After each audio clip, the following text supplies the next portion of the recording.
تو بات کرتے ہیں آج سے 6 کروڑ 60 لاکھ سال پہلے کی، جب زمین پر ڈائناسورز کا راج ہوا کرتا تھا۔ لیکن پھر اچانک ایک ایسا بھیانک دن آیا جس نے ڈائناسورز کو زمین سے ہمیشہ کے لیے ختم کر دیا۔ لیکن ایسا کیا ہوا؟ 10 کروڑ سال سے زمین پر راج کرنے والے یہ جانور ایک دم سے ختم ہو گئے۔ ویسے تو اس کی بہت سی وجوہات بتائی جاتی ہیں اور اس کو لے کر بہت ساری تھیریز بھی مشہور ہیں، لیکن جو بات سب سے زیادہ ویلڈ تصور کی جاتی ہے ڈائناسورز کے خاتمے کی، وہ ہے سائنسدانوں کے مطابق چکسلوب اسٹیرائڈ، جو اس وقت آسمان سے زمین کی طرف گرا تھا۔ تو چلیں ڈائناسورز کے خاتمے پر تفصیل سے بات کرتے ہیں۔ دوستو، ڈائناسورز کے خاتمے کی بہت سی وجوہات بتائی جاتی ہیں۔ کچھ لوگ مانتے ہیں کہ یہ سب کلائمیٹ چینج کی وجہ سے ہوا تھا، اور کچھ لوگوں کا ماننا ہے کہ اس وقت زمین پر کوئی جان لیوا بیماری پھیل گئی تھی، کیونکہ کئی لوگ یہ بھی سمجھتے ہیں کہ ڈائناسورز کا دماغ ان کے جسم کے سائز سے بہت چھوٹا تھا اور اسی وجہ سے وہ سروائیو نہیں کر پائے۔ لیکن اگر ایسا ہوتا کافی عرصہ پہلے ہی ڈائناسورز زمین سے ایکسٹنکٹ ہو جاتے، اور اتنے چھوٹے دماغ کے ساتھ 10 کروڑ سال تک تو زندہ بالکل بھی نہیں رہ پاتے۔ اگر ہم کلائمیٹ چینج کی بات کرتے ہیں، یہ پروسیس بھی اتنا جلدی نہیں ہو پاتے، بلکہ اس میں ہزاروں سال لگ جاتے ہیں، اور اتنے سالوں میں تو کوئی بھی جاندار خود کو اس کے مطابق ڈھال ہی لیتا ہے۔ اس کے علاوہ اگر زمین پر اس وقت کوئی بیماری پھیلی ہوتی تو اس سے دوسرے جاندار بھی متاثر ہوتے اور ختم ہو جاتے، لیکن ایسا بالکل بھی نہیں ہوا، کیونکہ بہت سے جاندار ڈائناسورز کے بعد بھی زندہ رہے۔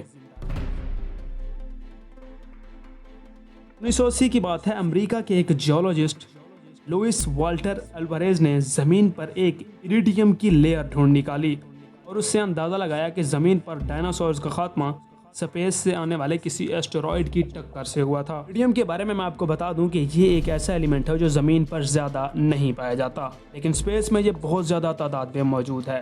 پہلے تو اس کی تھیوری کا بہت زیادہ مذاق اڑایا گیا، لیکن پھر بعد میں 1990 میں میکسیکو کے ایک جیوگرافر یوکاٹن پیننسولا کی طرف سے کی گئی تحقیق میں بھی ایریڈیم کی لیئرز بتائی گئیں، اور یہ بھی اس وقت یہاں پر موجود ہیں جب ڈائناسورز کا خاتمہ ہوا تھا۔ اور وہاں بھی ایک 150 کلومیٹر بڑا گڑھا موجود ہے، اسے چکسلوب کریٹر کہتے ہیں، اور گڑھا انہی ایسٹیرائڈ کی وجہ سے بنا تھا جس نے ڈائناسورز کا خاتمہ کیا تھا۔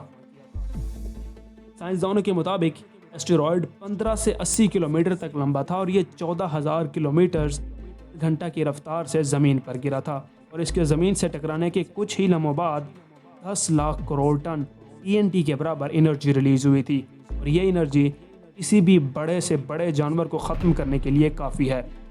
ذرا سوچیں، اگر آپ بھی اس وقت وہاں موجود ہوتے تو یہ نظارہ کیسا ہوتا؟ اگر ایسا ہوتا تو آپ اس وقت ہی ختم ہو جاتے، کیونکہ اتنا زیادہ انرجی کی وجہ سے 1000 کلومیٹر کے علاقے میں رہنے والے تمام جاندار ختم ہو گئے ہوں گے، اور زمین پر تمام جنگلوں میں آگ لگ گئی ہوگی۔ اس کے ساتھ ساتھ اتنی انرجی کی وجہ سے سمندری طوفان بھی برپا ہو گیا ہوگا، جس کی وجہ سے 10.1 شدت کا زلزلہ پوری زمین پر آ گیا ہوگا۔ میں آپ کو بتا دوں کہ اتنی زیادہ شدت کا زلزلہ ہم انسانوں نے زمین پر کبھی نہیں دیکھا، تو اتنی شدت کے بعد سمندری لہریں بھی سونامی کا روپ دھار چکی ہوں گی۔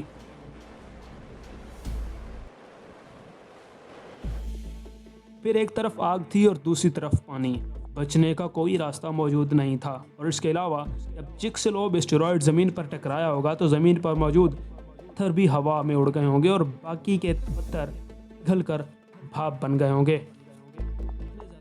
زمین پر اتنے زیادہ پریشر کی وجہ سے کئی جگہ پر والکینک ایرپشنز بھی ہوئی ہوں گی، اور اس کے بعد ایٹماسفیرک پریشر کی وجہ سے 950 کلومیٹر فی گھنٹہ کی رفتار سے تیز ہوائیں بھی چلنے لگی ہوں گی، اور اس کی وجہ سے دھواں اور راکھ پوری زمین پر پھیل گیا ہوگا، اور زمین پر اڑنے والے پتھروں کی بارش ہونے لگ گئی ہوگی۔ آسمان اس وقت کالا ہو گیا ہوگا، اور چاروں طرف اندھیرے کا راج تھا، اور یہ اندھیرا ایک دن کا نہیں بلکہ یہ اندھیرا مہینوں تک رہا ہوگا، اور سورج کی زمین پر لائٹ نہ آنے کی وجہ سے زمین کا درجہ حرارت بھی کافی کم ہو گیا ہوگا، اور اس کی وجہ سے تیزی سے گلوبل وارمنگ بڑھی ہوگی۔ چکسلوب اسٹیرائڈ گرنے کی وجہ سے اگر کوئی ڈائناسور بچ بھی گیا ہوگا، اتنی زیادہ تیزی سے کلائمیٹ چینج کی وجہ سے بھی مر گیا ہوگا۔ صرف ڈائناسورز ہی نہیں بلکہ زمین پر رہنے والے 80% جاندار بھی اس چکسلوب اسٹیرائڈ کی وجہ سے ختم ہو گئے ہوں گے۔ اور صرف وہی جاندار بچ پائے ہوں گے جو یا تو زمین کے اندر رہتے تھے یا پھر سمندروں کی گہرائیوں میں، کہ یہ دن بھی کسی قیامت سے کم نہیں تھا۔ اگر آج کے دن بھی ایسا کچھ ہو جائے، آپ کیا کریں گے؟ اپنی رائے کا اظہار کمنٹ میں ضرور دیجیے گا۔